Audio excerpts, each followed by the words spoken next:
Muy buenas tardes, Habari za mchana compañeros wahuduma en el wenza cuerpo místico katika mwili wa siri de Cristo, wa Kristo nuestro Salvador. Mwokozi wetu.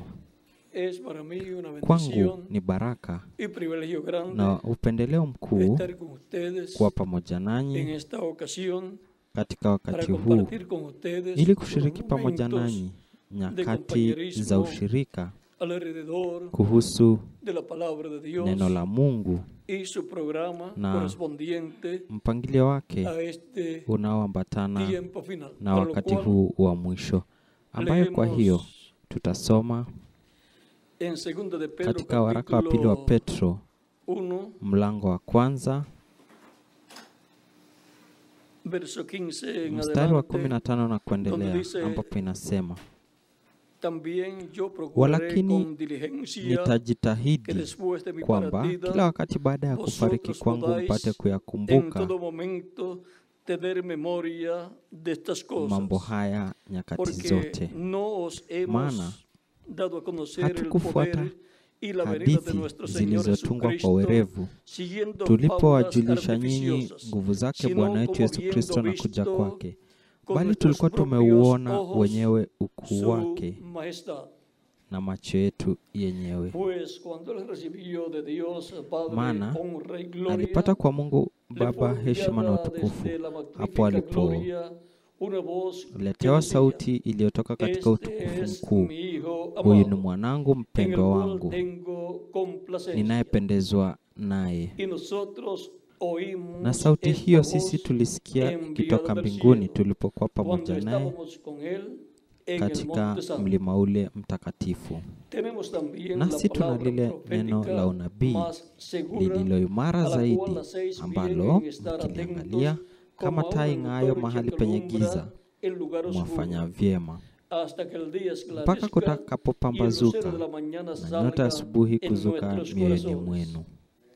Entendiendo primero Mkijua neno esto, hili que kwanza, ninguna ya profecía kwamba de la hakuna unabii Escritura katika es maandiko de upatao kufasiriwa interpretación kama privada, apendavyo mtu porque fulani nunca la tu. profecía fue Maana traída unabii por haukuletwa voluntad popote kwa humana, mapenzi ya sino que mwanadamu, los santos bali hombres de wanadamu Dios walinena hablaron yaliyotoka kwa siendo Mungu inspirados por wakiongozwa el Espíritu na Santo. Roho Mtakatifu. Que Dios bendiga Hebu nuestra Mungu salvación, su abariki nafsi palabra, y nos zetu na permita neno lake na entenderla. tujalie kulielewa.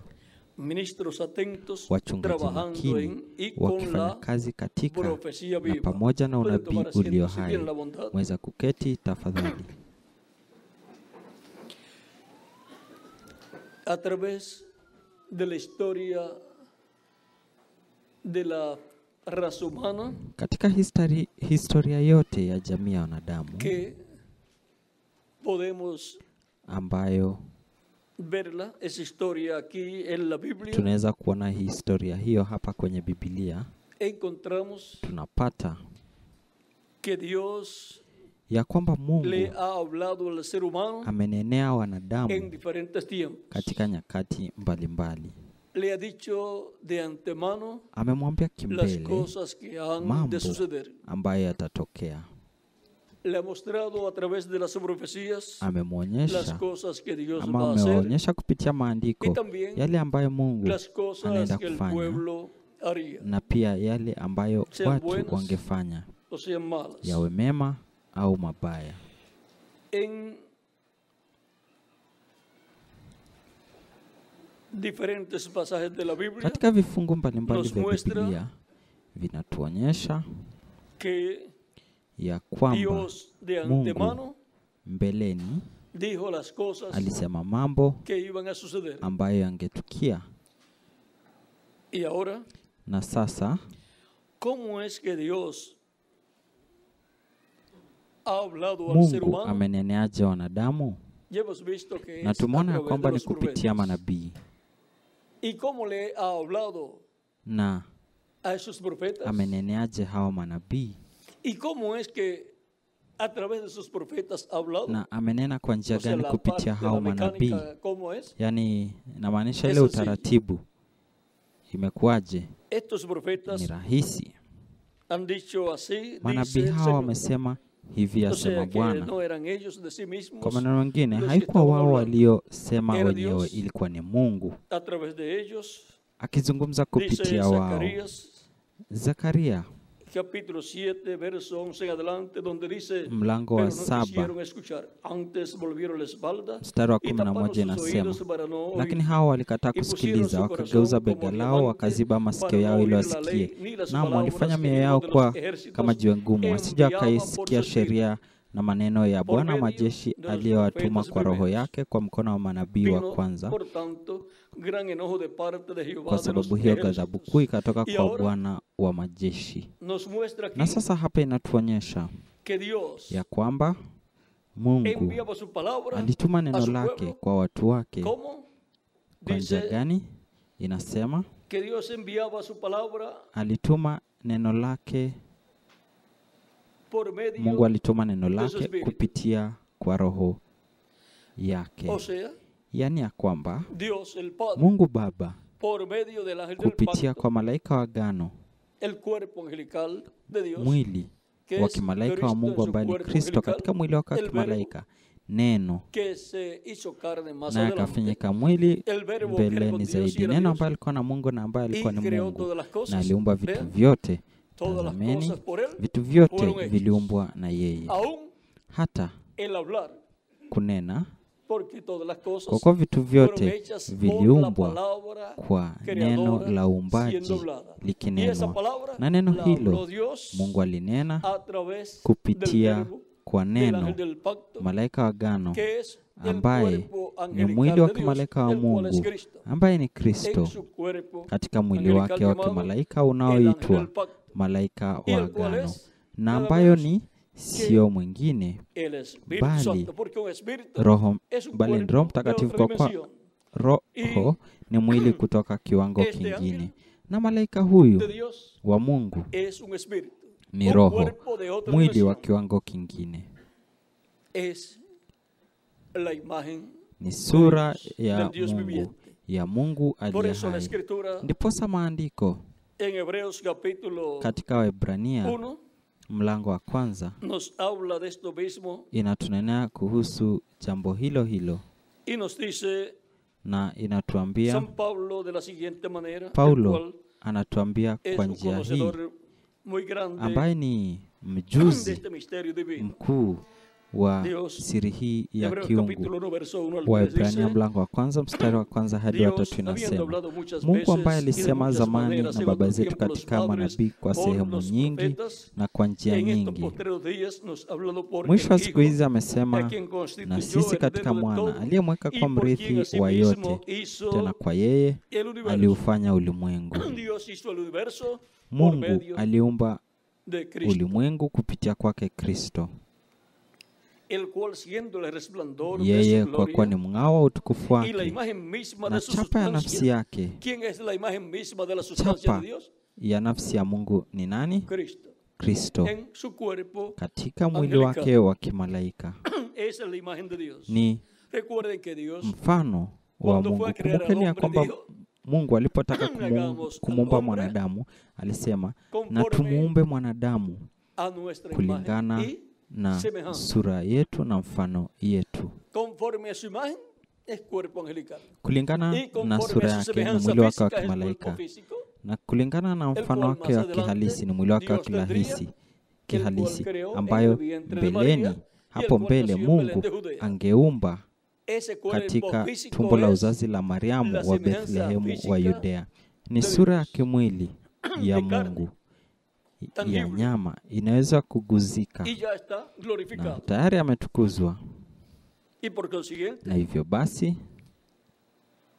es eterno ese cuerpo, mwili huo ni wa milele, es para toda la eternidad. ni ya milele yote. Dios moró en Cristo Mungu aliishi ndani ya Kristo en su cuerpo angelical katika mwili wake wa y luego kimalaika, moró en na su kisha cuerpo akaishi físico. katika mwili wake wa Cuerpo físico de kihalisi, Cristo mwili wa kihalisi wa y Kristo, mora en ese cuerpo na el anaishi cual katika ya mwili está huo glorificado. ambao tayari Por lo tanto, Dios, umetukuzwa. el Padre, Hivyo basi Mungu Baba mora anaishi en el cuerpo angelical katika y en mwili el wa cuerpo físico. kimalaika na katika glorificado. mwili wa kihalisi Y ahí tenemos uliotukuzwa, la Trinidad na divina. pale tuko na Dios ile es Trino, utatu wa ahí kiungu, tenemos Padre, Hijo pale tunaye y Mwana, Espíritu Santo. Baba, Así Mwana na como Roho el ser humano Mtakatifu. Jinsi es mwanadamu trino, ni porque Dios es wa trino utatu, y kwa kuwa creó Mungu al ser ni humano wa utatu a su na imagen alimuumba y mwanadamu semejanza.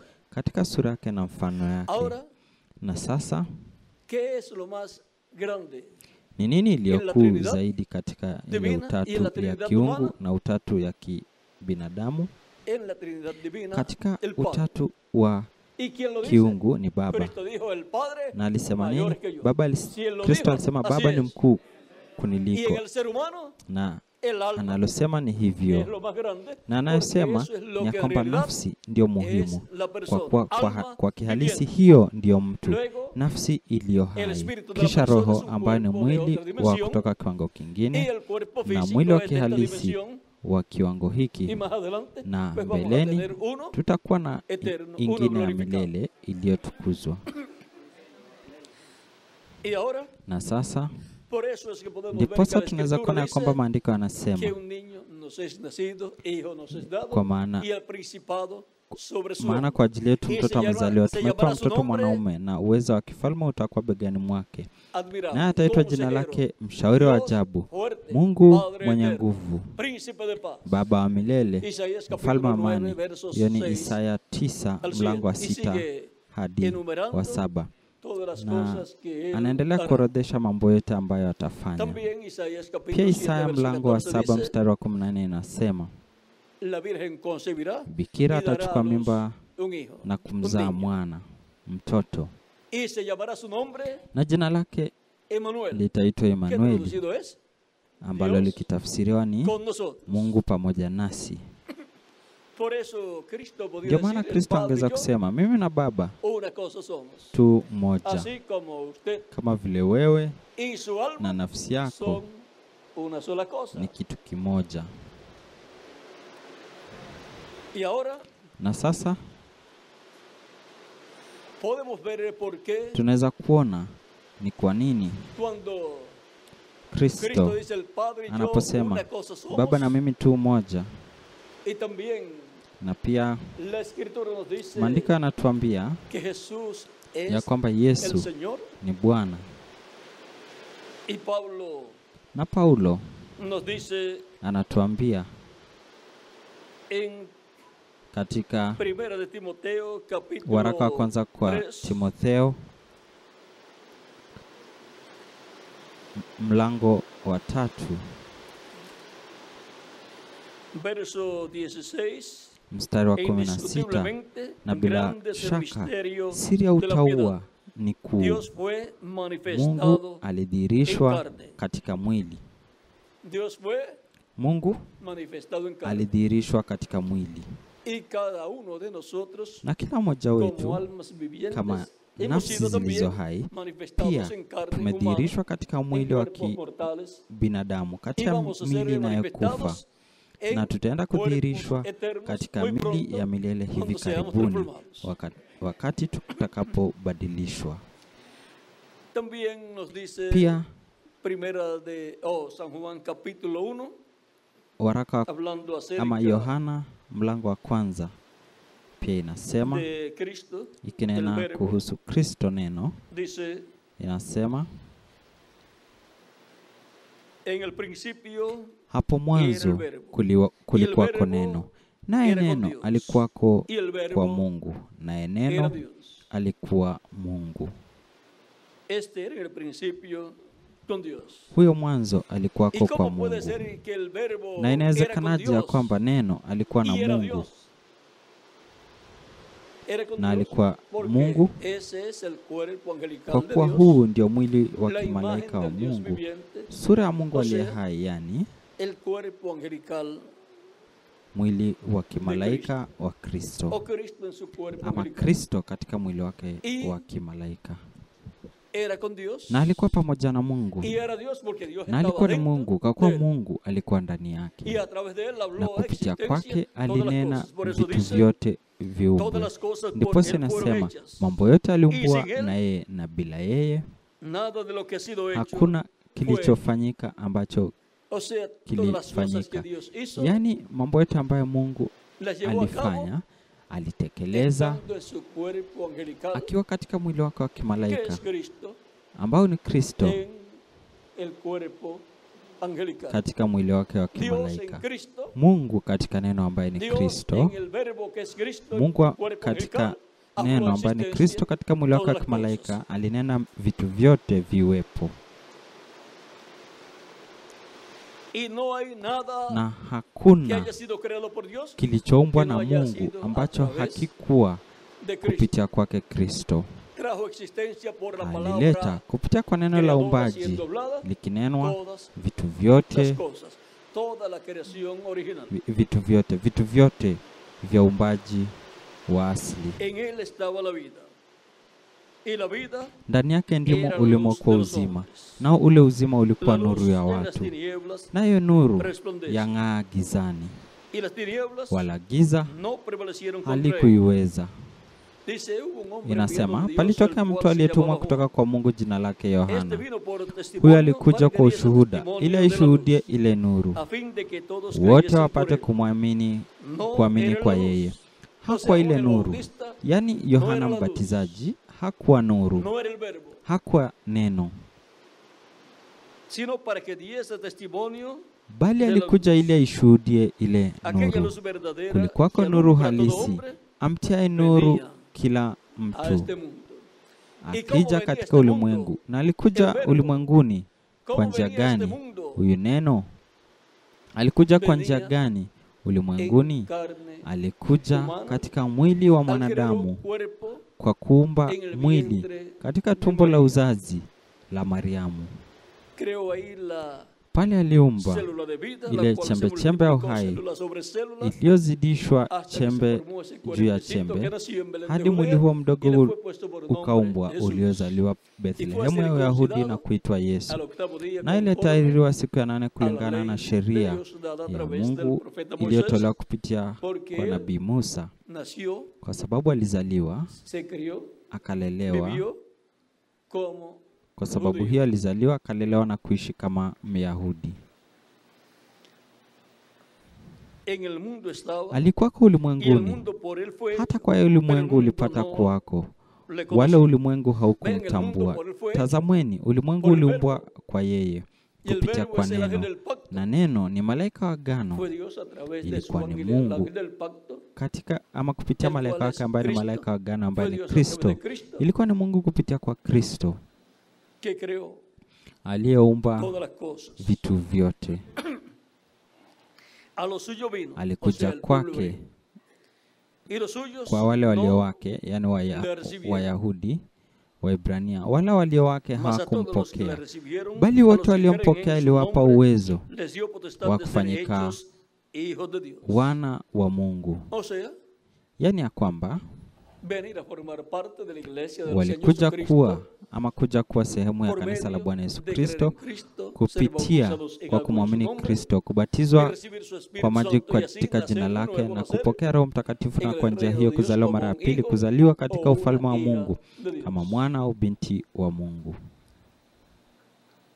En el reino de Dios Katika es ufalme wa Mungu, donde se nace como ama ni hijo katika o ufalme wa hija Mungu de Dios, ambapo mtu anazaliwa kama mwana au binti wa Mungu, los cuales no son engendrados de sangre ni de voluntad de waliozaliwa carne, si kwa damu o sea, wala no si kwa mapenzi son ya engendrados por mwili, medio yaani de las hakuzaliwa relaciones kupitia íntimas de un uhusiano hombre wa karibu con una mujer, wa mwanaume na mwanamke, ni de voluntad de varón, wala si kwa mapenzi ya mtu, sino de bali Dios. kwa De Dios por medio Mungu. del Espíritu de Ni ya Dios, Mungu kupitia el kwa Roho wa Espíritu Mungu, Santo, Roho el cual se Mtakatifu encarga ambaye de producir ese nuevo ako na nacimiento. jukumu la kuleta hiyo en la kuzaliwa persona. mara ya pili ndani ya mtu.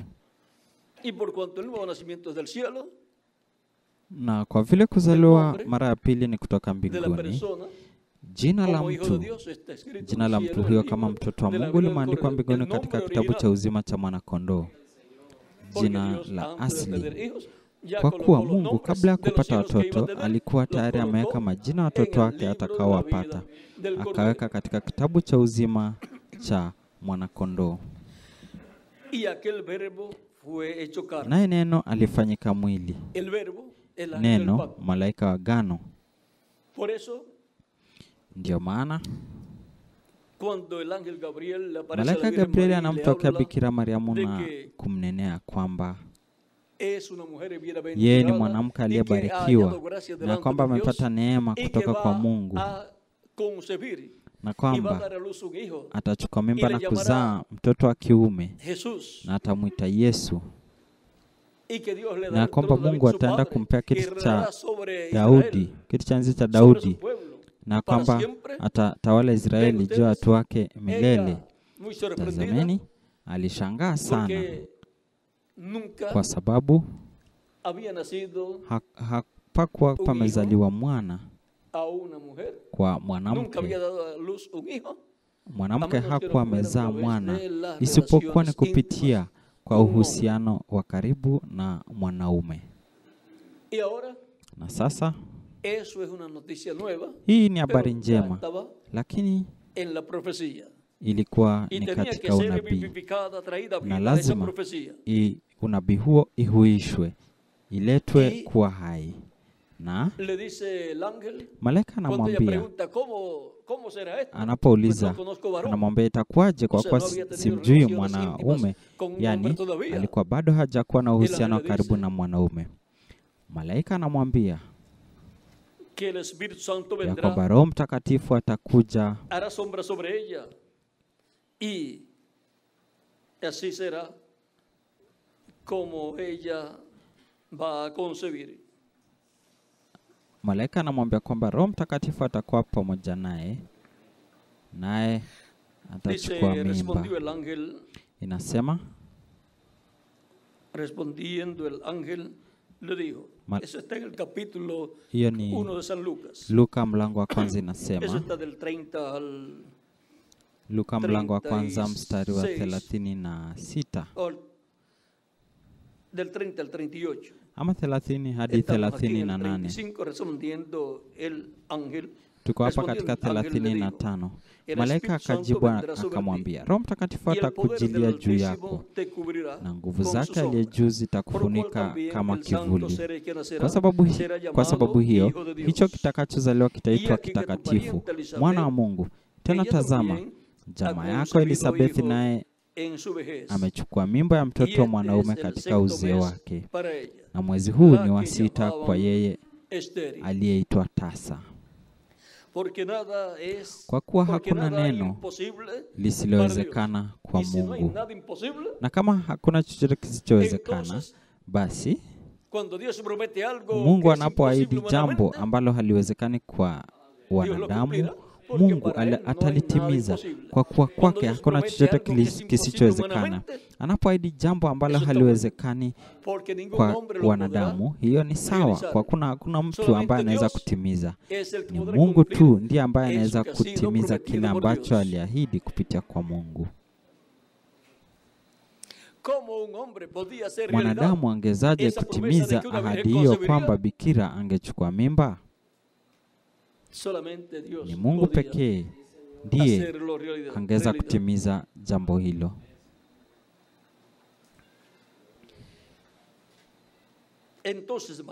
Basi Mariamu,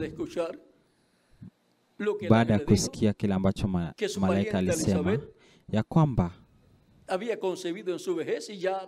Elisabethi jamaa yake alikuwa amechukua mimba katika uzee wake, na alikuwa na mimba ya miezi 6. Yani alikuwa amebakia miezi 3 tu ya kuzaa. Naye malaika anamwambia, na kwa hili imani yake inaongezeka, imani yake inakuwa, kwa sababu imani inakuja kwa kusikiliza neno la Mungu. Na tunapotaka kuongeza imani yetu, basi tunasikiliza neno zaidi la Mungu na imani yetu inaongezeka.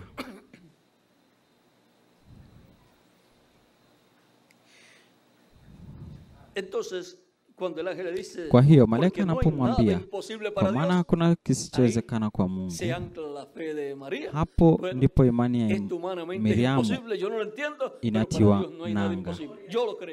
Vema, kwa jinsi ya kibinadamu hili haliwezekani, sielewi, lakini kwa Mungu hakuna lisilowezekana. Na napoamini ndipo anasema, Mariamu akasema, tazama mimi ni mjakazi wa Bwana, na iwe kwangu kama unavyosema, ama kulingana na neno lako. Na neno la Mungu lilikuwa na hilo lilikuwa neno la Mungu. Alitumwa kunena neno hilo. Alitumwa na Mungu. Malaika akaondoka mbele yake. Alikuwa tayari ameamini na tayari kazi ilikuwa imetimia. Watu wengine wanataka kumwona Mungu akifanya jambo au ili Mungu afanye jambo kupitia kwao, lakini hawajui kwamba inapaswa wapokee neno, ahadi kutoka kwa Mungu na kuliamini kwa moyo wao wote. Na ndipo neno hilo lililoahidiwa litakuwa hai kwa mtu huyo. Akapata mimba na akazaa mwana ambaye alikuwa ameahidiwa, na ahadi aliyopewa, unabii aliyopewa ikatimia, ikapata uhai. Ulikuwa ni unabii ulio hai. Yesu alikuwa ni unabii ulio hai miongoni mwa jamii ya Yusufu na Maria. Ulikuwa ni unabii ulio hai miongoni mwa wakazi wa Bethlehemu katika miaka 2. Ilikuwa ni unabii uliotimia pale Misri alipokuwa Misri akiwa mtoto mchanga, ambapo malaika aliwatuma Yusufu na Mariamu pamoja na mtoto huyo, kwa sababu Herode alikuwa akimtafuta ili amuue. Kisha aliporejea kutoka Misri na kufika katika nchi ya Israeli hadi eneo la Galilaya, Nazareti, ili kuishi, ulikuwa ni unabii ulio hai uliotoka Misri ukitembea hadi ukafika Nazareti. Kutoka Misri nilimwita mwanangu. Na sasa tazameni jinsi unabii ulio hai si kitu kingine bali kutimia kwa unabii huo. Na maisha yake kama kijana, kama mtoto hadi ujana na hadi mtu akiwa na umri wa miaka 29 na nusu anaanza huduma yake baada ya kubatizwa kwa maji na Yohana Mbatizaji. Na hapo nabii wa kuja kwake Mesia na huduma yake ulikuwa pale ikiwa hai miongoni mwa watu wa Kiebrania. Unabii ulio hai wa Mesia aliyeahidiwa ulikuwa umetimia. Ulikuwa katika unabii wa kuja kwake Mesia ulikuwa katika mwili wa mwanadamu, na kando yake walikuwepo wavuvi, wengine ni wakulima, na baadhi yao watoza ushuru wa kufanya kazi na unabii huo ulio hai katika mpangilio ambao ule unabii ulio hai ulipaswa kutekeleza. Na wangeza kusema kama Yesu alivyosema, ninapaswa kuwa katika biashara za Baba yangu. Biashara za Baba ni zipi? Yale aliyoahidi kwa wakati huo yakitekelezwa na Yesu, na pamoja naye wanafunzi wakifanya kazi na unabii huo ulio hai, ili kila kitu ambacho Mesia angefanya katika wakati huo itimie. Petro alipojaribu kumzuia Yesu asiende Yerusalemu, bila kutambua, alikuwa akijaribu kuzuia kutimia kwa kile unabii ulio hai wa Mesia ulipaswa kutimiza. Sadaka ya upatanisho kwa ajili ya dhambi ya wanadamu. Na kwa wakati wetu kuna unabii mkuu ambao unapaswa kutimia, ambao tumezisikiliza na tumeamini kwa nafsi yetu yote. Na hivyo basi lazima zitimie kwa moyo, yani kwa nafsi. Mtu huamini. Kuamini ni katika nafsi, kwa sababu nafsi iko na hisia, uhuru wa kuchagua ili kuamini au kutia shaka. Na sasa imani inakuja kwa kupitia neno, na ndiposa neno la kinabii lililoahidiwa linatangazwa kwa ajili ya kila kizazi, ili imani izaliwe, ili ya kwamba mtu katika nafsi yake aamini, na kwa kuamini anashuhudia na inatimia ama inafanyika hai katika maisha yake na katika maisha ya kanisa la Bwana Yesu Kristo. Kwa ajili ya wakati wetu kuna neno la unabii kwa wingi ili kutimia. Zaidi ya neno la kinabii lililokuwa katika vizazi mbalimbali zilizopita. Kwa wakati wetu imekusanywa, kuna muhtasari wa yote yaliyotokea pamoja na yale ya wakati wetu. Na ni wakati ulio sambamba na wakati wa Musa, na pia wakati wa Nuhu, na pia wakati wa Adamu, na wakati wa Sethi pia, hadi wakati wa Yesu, kama vile wakati wa mchungaji William Branham ulivyokuwa sambamba na wakati wa Yohana Mbatizaji. Na hivyo basi, huu ni wakati ulio sambamba kwa yote. Uko sambamba na wakati wa Yesu kwa yote. Yohana Mbatizaji alikuwa mjumbe wa mwisho wa hatua 7 za kanisa la Kiebrania chini ya sheria. Na kisha hatua mpya ikatokea, kizazi cha juu la pembeni la wakati huo. Na mjumbe akatokea ambaye alibatizwa na Yohana, ambaye jina lake liliitwa Yesu, na ambaye ndani yake unabii wa kuja kwake Mesia ulitimia. Na alikuwa mtu wa kawaida miongoni mwa watu, lakini alikuwa ni mtu ambaye ndani yake unabii wa kuja kwake Mesia ulikuwa hai, ilikuwa imetimia. Alikuwa ni mtu wa wakati ule, lakini pia alikuwa ni mtu wa umilele. Nilitoka kwa Mungu nami nitarejea kwa Mungu. Nilitoka kwa Baba nami nitarejea kwa Baba. Kabla Ibrahimu aja kwako, mimi niko. Sasa tazama, anazungumza kuhusu maelfu ya miaka iliyopita. Pia anasema ya kwamba atarejea kwa Mungu, na anasema kwamba alitoka kwa Mungu. Pia akiomba, capítulo 17 verso Yohana mlango wa 17, 15 verso 5 dice,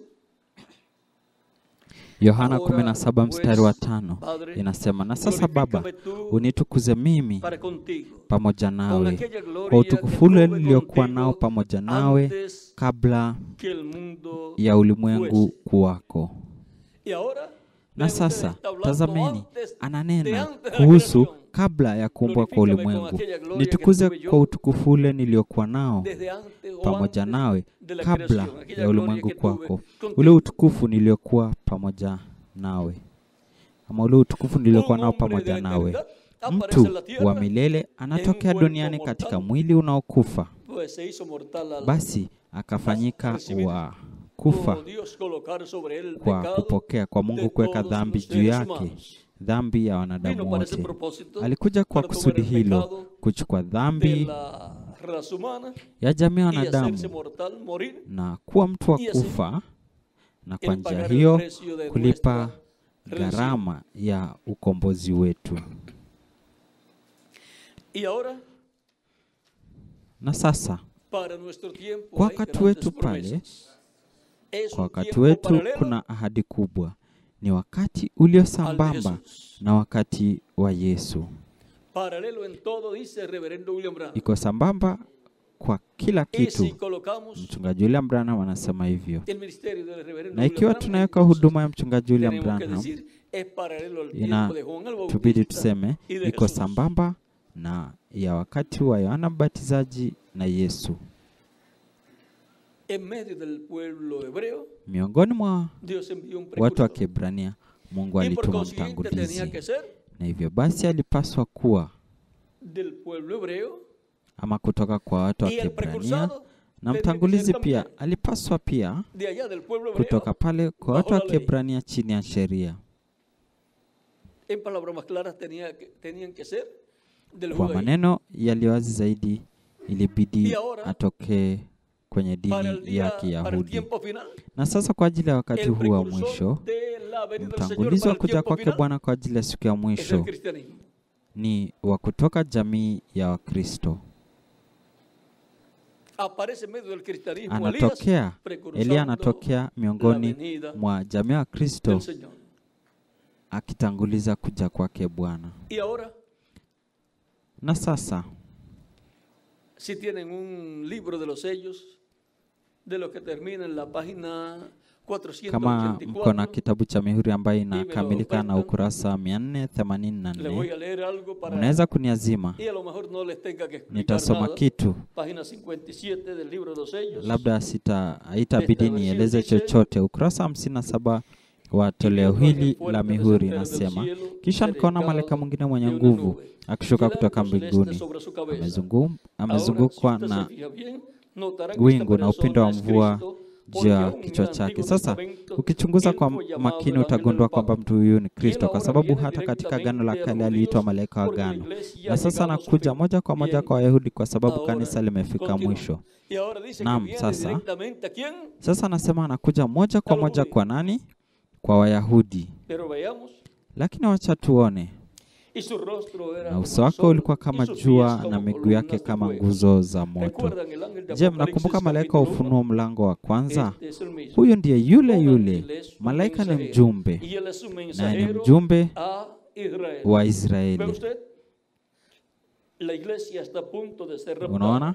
Kanisa liko karibu kunyakuliwa. Anakuja kwa ajili ya kanisa lake. Na sasa mjumbe wa Israeli, malaika wa agano, malaika mkuu, malaika mwenye nguvu wa Ufunuo 10, ambaye anakuja na kile kitabu kidogo kilichofunguliwa mkononi mwake, maana anakichukua mbinguni katika Ufunuo mlango wa 5 na kufungua, na sasa anakuja na kile kitabu kidogo kimefunguliwa. Naye ni mjumbe kwa Israeli, lakini anakuja kwa nani? Kwa kanisa lake.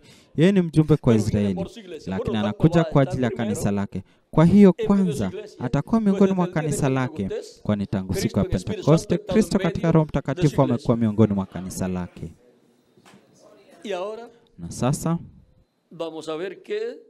tutaenda kuona ni nini kitakachofanyika hapa.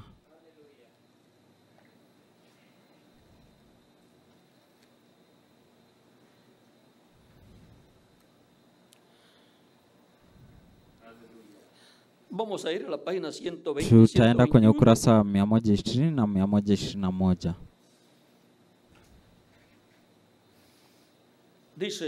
Inasema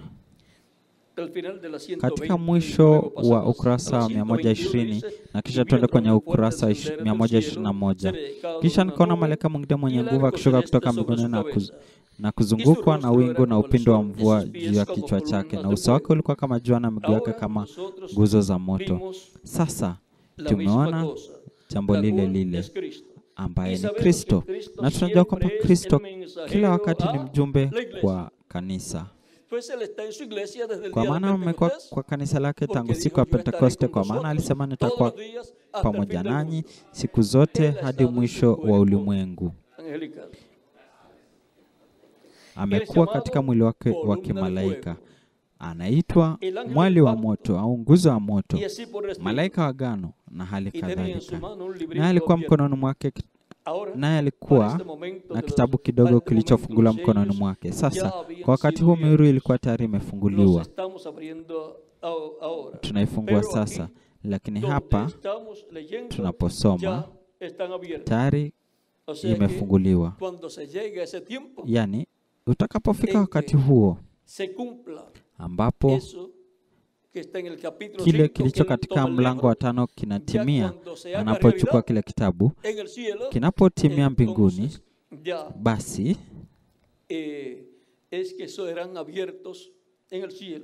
hiyo ilifunguliwa mbinguni. Akalia kwa sauti kuu, akaweka mguu wake wa kuume juu ya bahari na mguu wa kushoto juu ya nchi. Akalia kwa sauti kuu kama simba ngurumavyo, na alipolia ngurumo 7 zikatoa sauti zao. Na zile ngurumo 7 zilipokwisha kutoa sauti zao, nilikuwa tayari kuandika, nami nilisikia sauti kutoka mbinguni ikiniambia, yatie muhuri mambo yaliyonenwa na hizo ngurumo 7, wala usiyaandike. Chini zaidi ili tusome sana.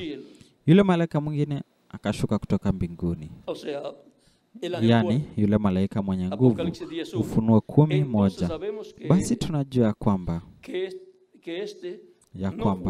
huyu hakuwa yule, kwa kuwa alitoka mbinguni. Kwa kuwa hapa inanena kuhusu sauti ya malaika wa 7, na mtu yote anajua kwamba malaika inamaanisha mjumbe. Huyu ni mjumbe kwa kizazi cha kanisa. Inaponena kuhusu mjumbe wa kizazi cha 7, anatofautisha kati ya mjumbe wa kizazi cha 7 na mjumbe wa Ufunuo 10 ambaye anashuka kutoka mbinguni.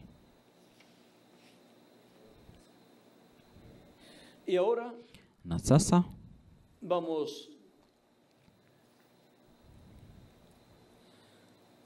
a la página 131. Tuende kwenye ukurasa wa 131.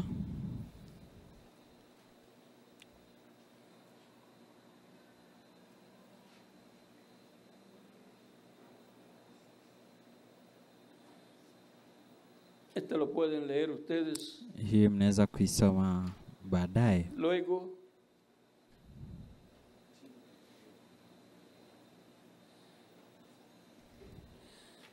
vamos a leer la 134. Hebu tusome 134. Y noten ustedes cuando este Espíritu na tambueni, wakati Roho Mtakatifu tuliye naye anapofanyika mwili, yule aliye miongoni mwetu sasa katika umbo la Roho Mtakatifu atakapofanyika mwili katika mtu wa Yesu Kristo, basi sisi tutamwekataji kama mfalme wa falme na Bwana wa mabwana. Tuende kwenye ukurasa wa 146 kunradhi. Aya ya mwisho inasema, na wakati huo ambapo Ibilisi anashuka kutoka mbinguni na kufanyika mwili ndani ya mwanadamu, Roho Mtakatifu anapaa na kufanyika mwili ndani ya mwanadamu. Kristo malaika wa agano, ambaye amekuwako tangu siku ya Pentekoste katika Roho Mtakatifu miongoni mwa kanisa lake, tazameni, anasema ya kwamba kwa ajili ya wakati ambapo shetani anaanguka kutoka mbinguni na kufanyika mwili ndani ya mwanadamu, yani mpinga Kristo, anasema Roho Mtakatifu anapaa na kufanyika mwili ndani ya mwanadamu.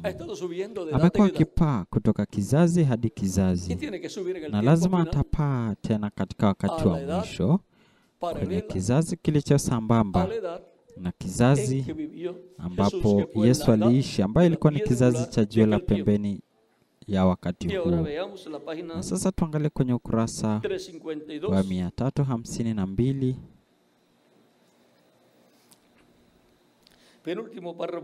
Aya ya mwisho inasema,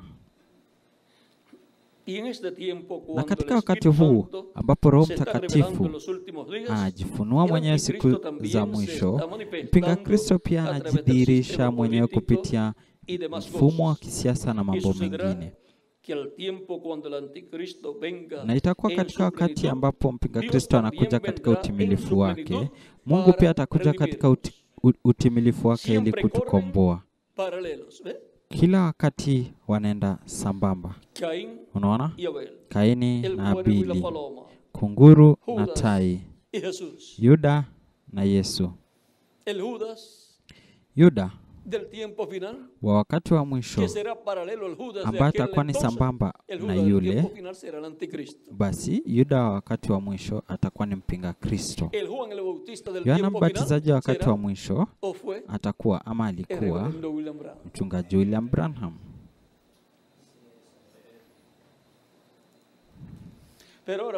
Lakini sasa tutatafuta ukurasa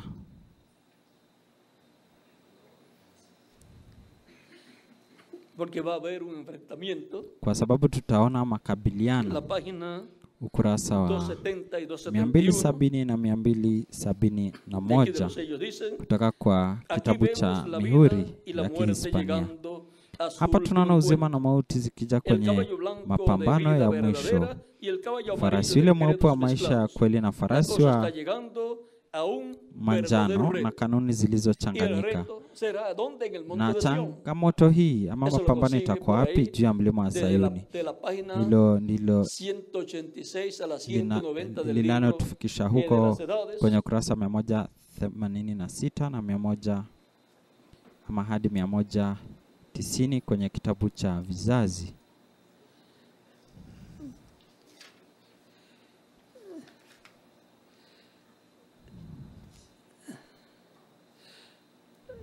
Para que lo apunten, ili muweze kuiandika chini.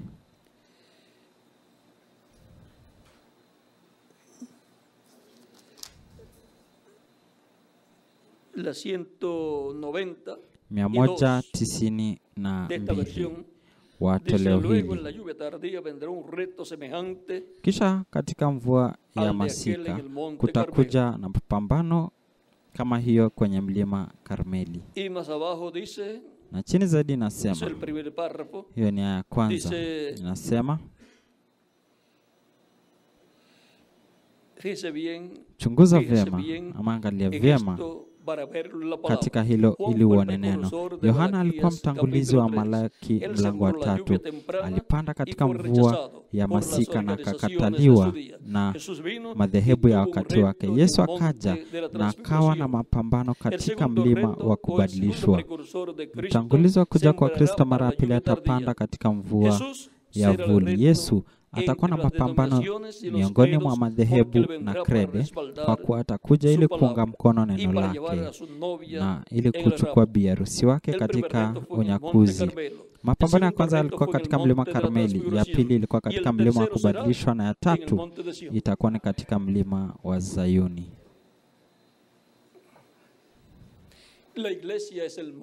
Kanisa ni mlima Sayuni. Waebrania mlango wa 12 inatuambia, na anasema hatujakaribia mlima Sinai ambao unaweza kuguswa, bali tumekaribia wapi? Mlima wa Zayuni. Tumekaribia Yerusalemu ya mbinguni, kwenye mkutano wa maelfu mingi ya malaika, kwenye kusanyiko la wazaliwa wa kwanza walioandikwa mbinguni. Na hivyo Mtume Paulo anazungumza nasi. Na sasa hapa tunaona kwamba kutakuwa na mapambano, changamoto. Roho ya Yuda Iskariote, ambaye ni roho ya yule mwovu, tazameni, atafanyika mwili ndani ya mpinga Kristo. Atakuwa ni ibilisi alifanyika mwili ndani ya mwanadamu wa siku za mwisho. Lakini Roho Mtakatifu ambaye amekuwa katika kanisa lake atafanyika mwili ndani ya mwanadamu. Atakuja akiwa amefanyika mwili. Hebu tuone.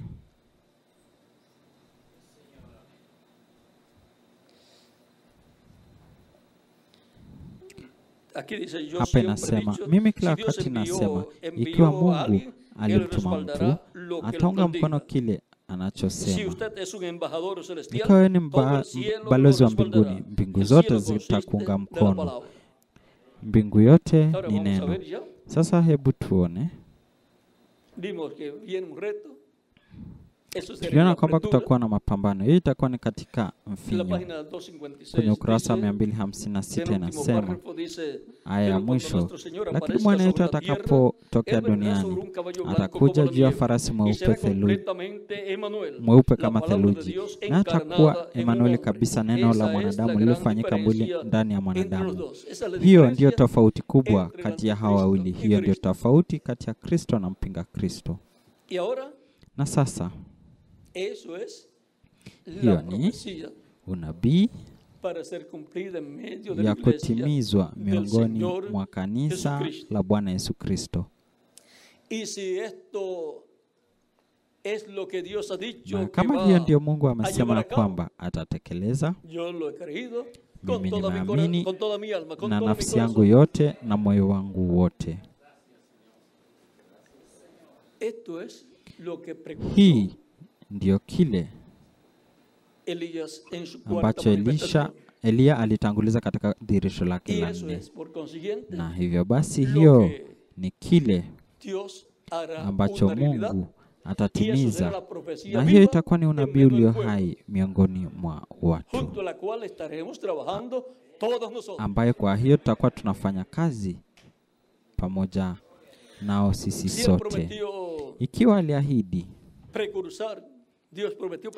kutanguliza, Mungu aliahidi kutanguliza kuja kwake kwa ajili ya siku ya mwisho, na alifanya hivyo kupitia mjumbe aliyetumwa kwa kizazi cha 7 cha kanisa, na kwa ajili ya siku ya mwisho, kwa ajili ya wakati wa mwisho, tunayo ahadi ya kuja kwake Yesu kwa Elia na Musa. Basi tunapata kwamba kile kilichotangulizwa kinatuambia kwamba Yesu atakuja, na anatuambia kwamba Elia atakuja, na anatuambia pia kwamba Musa atakuja. Alikuwa akitanguliza kuja kwake Bwana pamoja na malaika wake.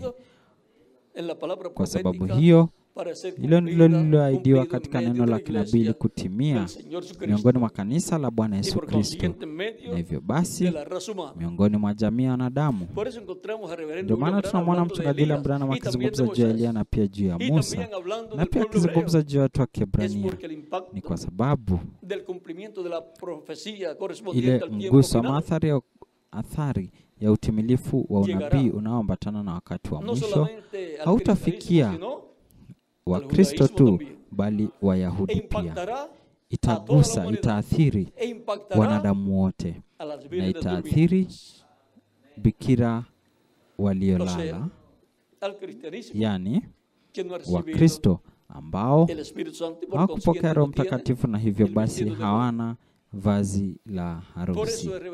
Ndio maana mchungaji William Branham alisema ya kwamba wakati ulimwengu wa kidini ama kidhehebu unapoanza kupokea ujumbe, huo ndio wakati, yani saa ya kuja kwake. Kwa hiyo, yani ni chini ya wakati wa muhuri wa 7, ya kwamba mambo hayo yote yatakuwa hai au yatatimia. Kumbuka ni kwamba pia ilisemwa wakati muhuri wa 7 unapoanza itakuwa ni siri kamili. Lakini pia natuambia kwamba muhuri wa 7 utafunguliwa hadharani. Yani, kwanza ni siri na baadaye siri ikafichuliwa, na itaeleweka kwamba kabla ya kufunuliwa kulikuwa na kipindi cha wakati ambapo kile kilichokuwa kikitukia kilikuwa ni siri, lakini kwamba muhuri wa 7 ulitimia.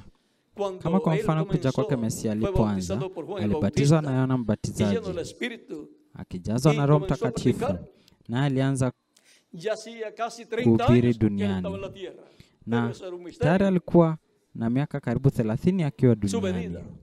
Kwa hivyo kuja kwake ilikuwa ni siri, lakini ahadi zilikuwa zimetimia, kama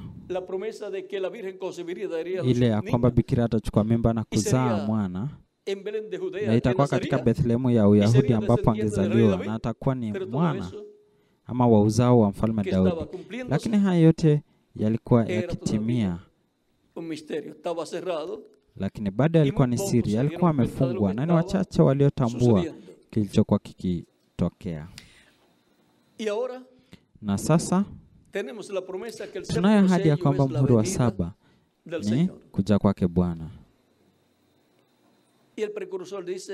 Na mtangulizi anasema ni vizuri kwamba siri hii haijafahamishwa ama haijatambuliwa jinsi inavyokuja, inapokuja, jinsi inakuja na wakati inapokuja, bali alikuwa amesema katika ile muhuri kwamba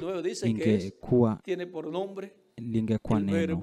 Ufunuo 9 inasema kwamba iko na jina neno la Mungu, neno, malaika wa agano, Roho Mtakatifu, neno lililofanyika mwili. Na sasa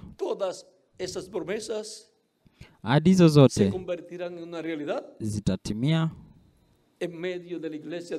miongoni mwa kanisa la Bwana Yesu Kristo, na Wayahudi watasema hilo ndile ambalo tumekuwa tukingojea kwa karne nyingi.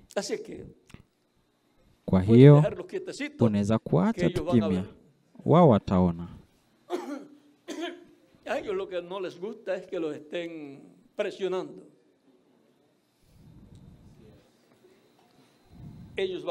Wasichopenda ni kushinikizwa. Wataona kama Yakobo alivyoona alipomwona Esau ndugu yake akija na watumishi 400 au 450 na akiwa na silaha, akasema huu ndio mwisho wangu, kwa maana ndugu yake alisema kwamba Isaka baba yao atakapokufa Esau atamuua ndugu yake Yakobo. Basi Yakobo akaigawanya jamii yake vipande viwili, akaweka wajakazi pamoja na wana, kisha akamweka Lea pamoja na watoto, akabaki nyuma pamoja na Raheli na Yusufu mwanawe na yule aliyekuwa tumboni mwake, naye akabaki wa mwisho. Kisha akawaacha wote waende zao, akabaki peke yake, na akashindana usiku kucha na mwanaume mtu, wala hakumwachilia hadi alipopata baraka zake. Alijua kwamba yeye ni kiumbe kutoka kiwango kingine. Alijua kwamba yeye ni malaika wa agano. Na anamwambia, malaika anapomwambia niachilie niende, kwa maana kuna pambazuka, yani inabidi niondoke. Yakobo anamwambia hapana, sitakuacha hadi unibariki. Malaika anamuuliza, jina lako ni nini? Unaitwaje? Malaika alijua, lakini kuna mambo ambayo tunapaswa kuzungumza ingawa Mungu anayajua. Mungu anajua mahitaji yetu, lakini Yesu alitufundisha kuomba ili tuweze kumwomba Mungu na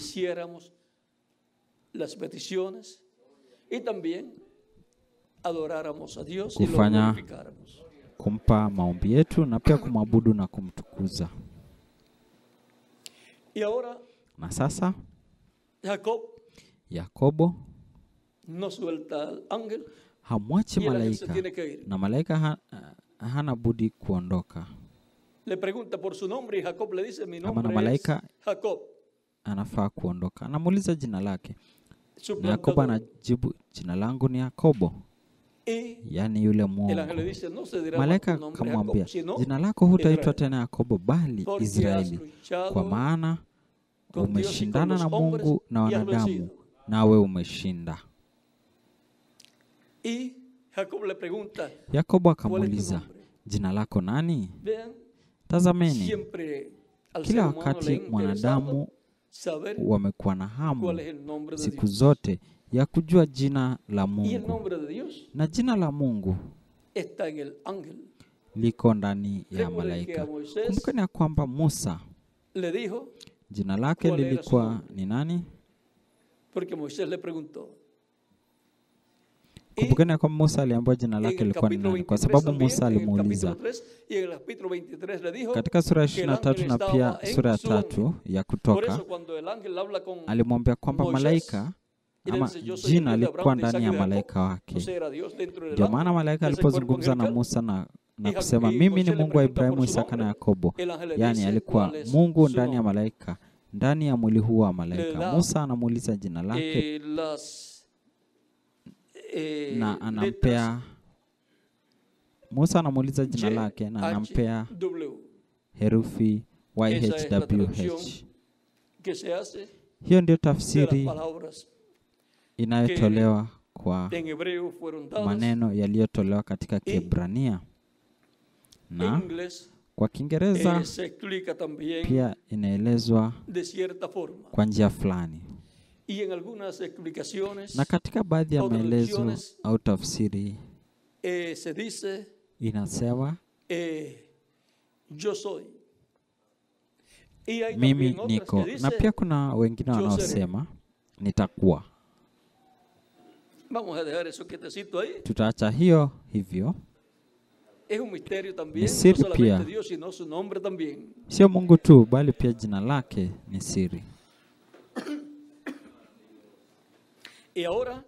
Na sasa, kwa kuwa jina liko ndani ya malaika, malaika huyu ambaye anamwonekania Yakobo analo jina la Mungu, na ndio maana Yakobo alitaka kujua jina lake.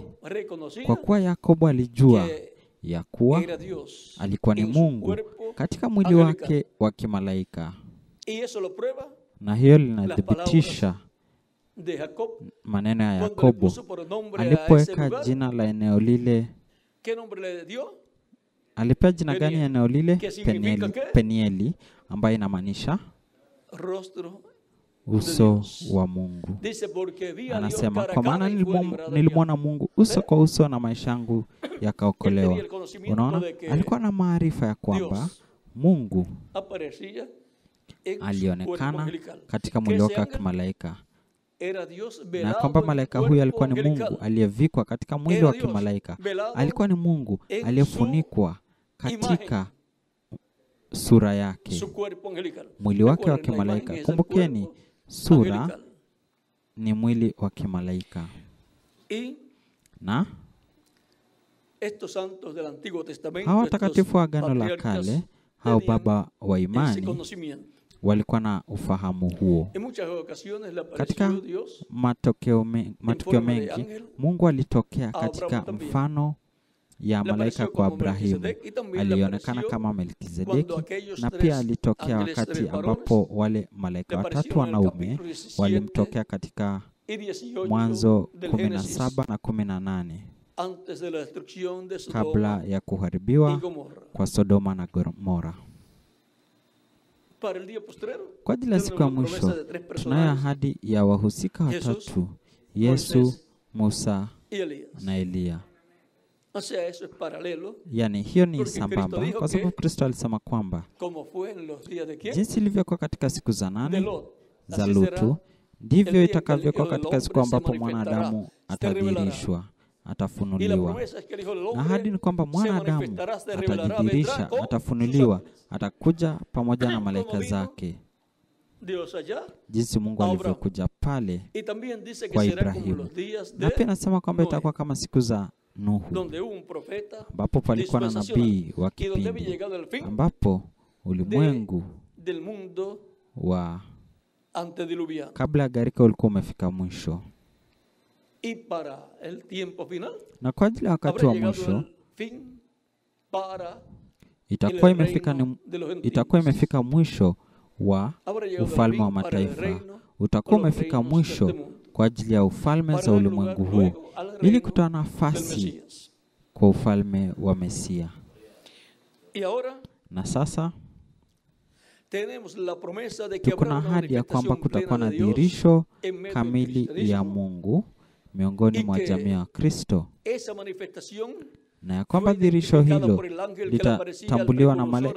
litatambulishwa na malaika aliyemtokea mtangulizi wa kuja kwa Kristo mara ya pili kama mvuto wa tatu, na itafanyika katika lugha nyingine ambayo si Kiingereza, kwa sababu alipoona au aliposikia sauti ya zile ngurumo saba, anasema kwamba zilikuwa katika lugha ambayo hakujua. Kwa hiyo haikuwa ni Kiingereza, inapaswa iwe katika lugha inayoambatana na mjumbe ambaye Mungu anaye kwa ajili ya wakati huo, kwa sababu Kristo katika Roho Mtakatifu katika kila mjumbe anazungumza katika lugha ya mjumbe. Alipofanyika mwili alinena katika lugha ya malaika mjumbe, malaika wa agano aliyefanyika mwili, ambaye alikuwa ni Kiebrania au Kiaramu alichonena ama aliyonena wakati huo. Hiyo ilikuwa ni lugha ya Yesu. Na sasa tunayo ahadi ya mvuto huu wa tatu inayoitwa mvuto wa tatu, ambapo utimilifu wa Mungu utadhihirishwa. Kwa hiyo neno litakuwa miongoni mwa kanisa la Bwana Yesu Kristo, neno lililodhihirishwa, na pia kutakuwa na jina ambalo hakuna mtu aijuae ila yeye mwenyewe, na jina lake ni neno la Mungu. Najua vazi lake na paja lake na jina limeandikwa Mfalme wa Falme na Bwana wa Mabwana, kwa sababu atakuwa katika wakati huo ili kujidhihirisha kama mfalme, na hivyo basi atakamilisha kazi yake ya upatanisho mbinguni na kuwa mfalme wa falme na Bwana wa Bwana na hakimu wa dunia yote. Yeye sasa si kuhani mkuu ambaye anaishi kama mwanakondoo na kuhani mkuu, bali sasa ni hakimu na mfalme. Tunayo ahadi ya jengo kubwa ya hema kuu, hekalu, ambapo kutakuwa na maelfu ya watu watakao kuwa wamekusanyika, na ambapo maajabu na ishara itafanyika. Na kutakuwa na chumba ndogo cha mbao ambacho kitakuwa chumba cha siri, ambapo Kristo atakuwepo, Roho Mtakatifu, mwali wa moto akifanya maajabu hayo, nalo litakuwa na pazia ya mwili, kwa maana atakuwa ni neno akija katika dhihirisho lake la mwisho miongoni mwa kanisa lake.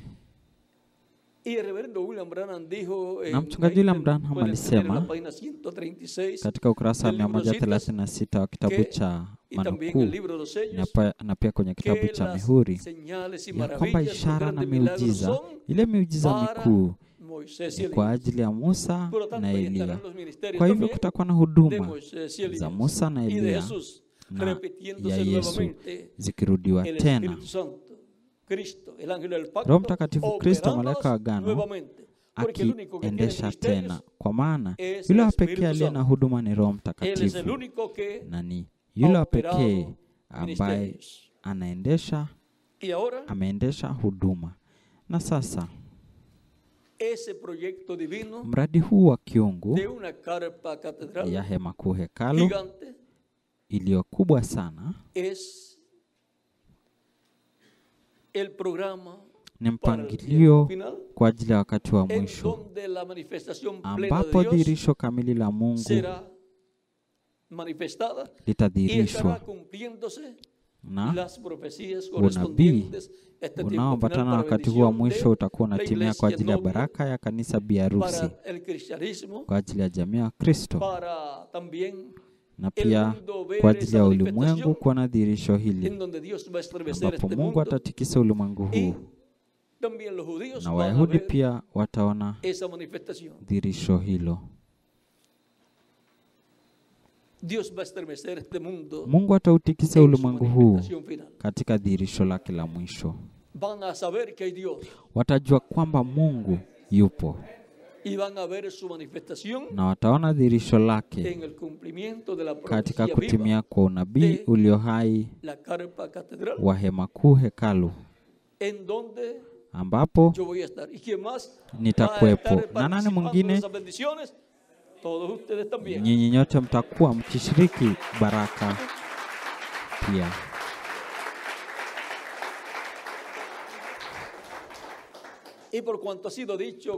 Na kwa kuwa imenenwa kwamba miujiza mikuu, kutakuwa na miujiza mikuu ya kimataifa, ya kwamba itakuwa kwa ajili ya Musa na Elia, basi kutakuwa na kamera, kutakuwa na mapeperusho ya satellite, na kutakuwa na skrini mbalimbali za televisheni katika mataifa mbalimbali, haijalishi ni nchi gani.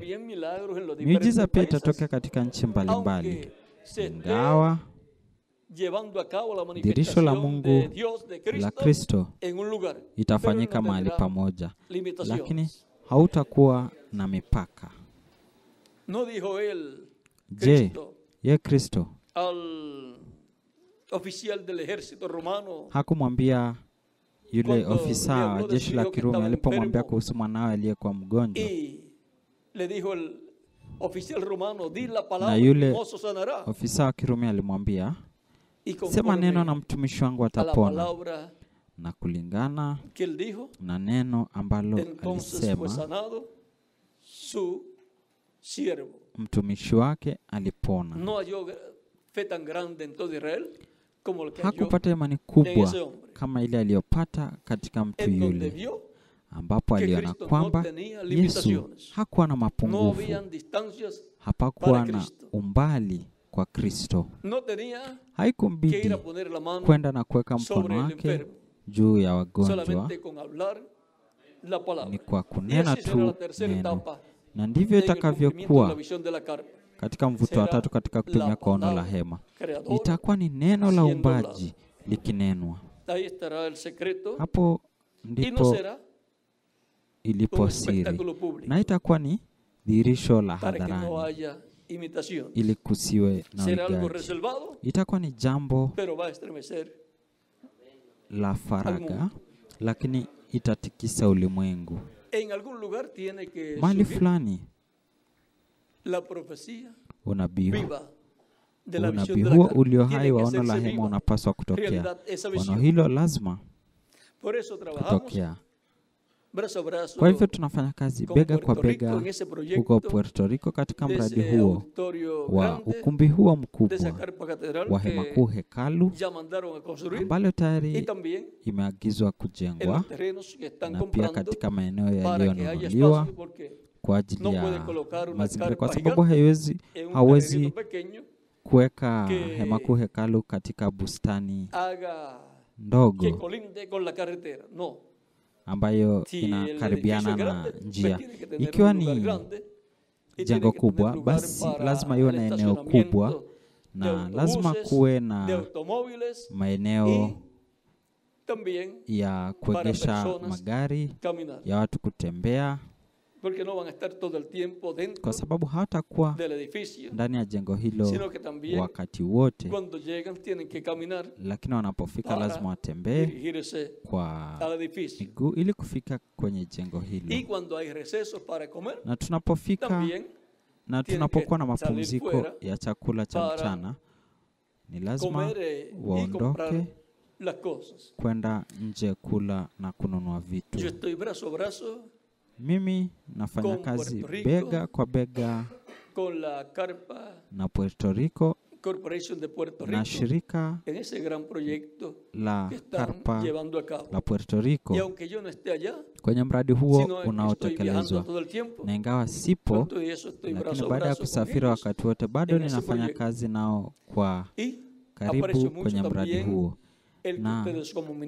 Na nashukuru sana nyinyi wa huduma ya kwamba nyinyi pamoja na makusanyiko yenu mmekuwa bega kwa bega na Puerto Rico katika mradi huu wa hema kuu hekalu. na anataraji ya kwamba hii iwe hema kuu hekalu ambayo mchungaji William Branham aliona. Lazima iwe katika eneo ambapo kizazi kinachoambatana na wakati huo iko. Ndio maana mchungaji William Branham hakuweza kuitekeleza au kuifanikisha, kwa sababu haikuwa kwa ajili ya kizazi cha saba, ni kwa ajili ya kizazi chetu. Na kwa hivyo ni juu yetu kufanya kazi ili kuleta unabii huo itimie, iweze kutimia. Na mtu akituambia, mbona mnafanya jambo ambalo inafaa kufanywa na Amerika Kaskazini, mbona basi hawajaifanya? Na kwa nini sisi tunaifanya? Kwa kuwa tunaamini na moyo wetu wote na tunajua mahali ambapo tumesimama. Tunajua kwamba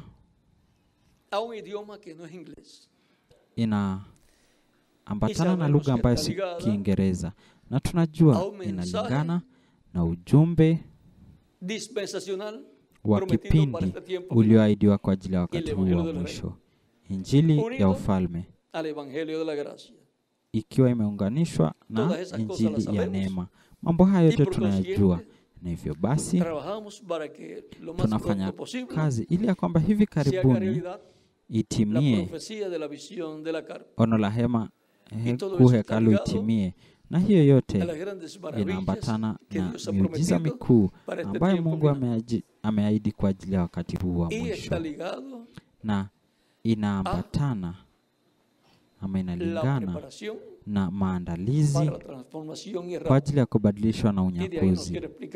Na pale siwezi kueleza mengi, bali inaambatana na mradi huo wa kiungu, na inaambatana pia na watu wa Kiebrania, na kila wakati tukiepuka kuwa na mavutano moja kwa mwingine, tukitembea vizuri moja kwa mwingine kwa kile ambacho hatuelewi,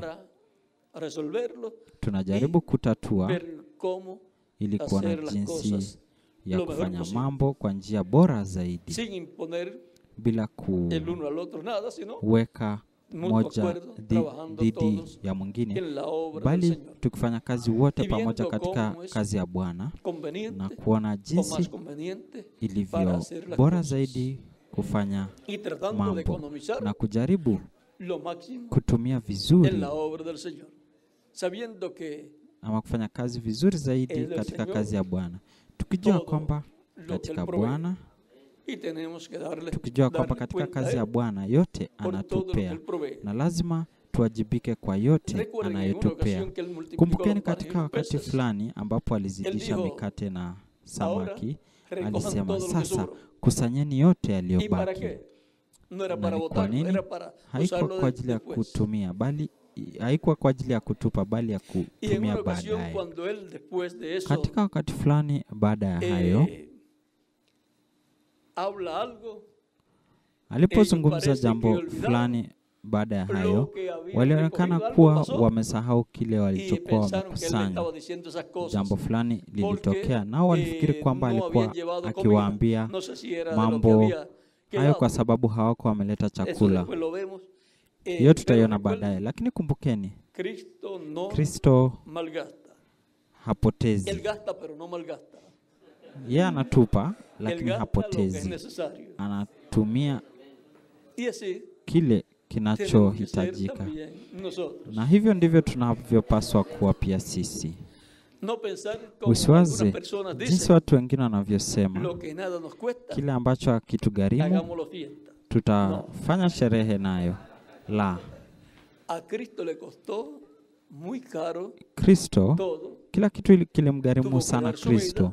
Alipaswa kutoa uhai wake kwa ajili yetu sisi sote na kwa ajili ya ulimwengu wote.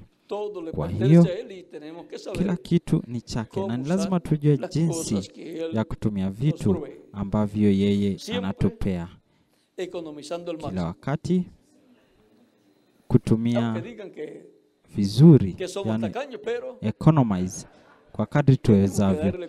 Hata wakisema sisi ni wabahili,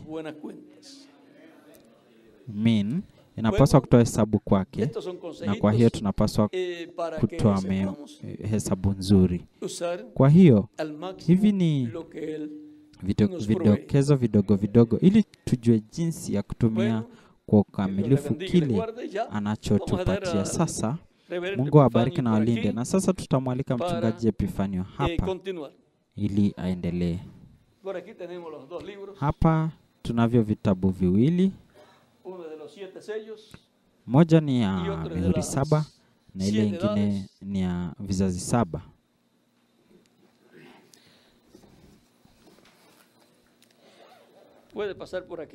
Unaweza kuja hapa. Isipokuwa hivyo tutakaa hapa usiku kucha. Mungu awabariki na walinde, na hadi siku ya kesho Mungu akipenda.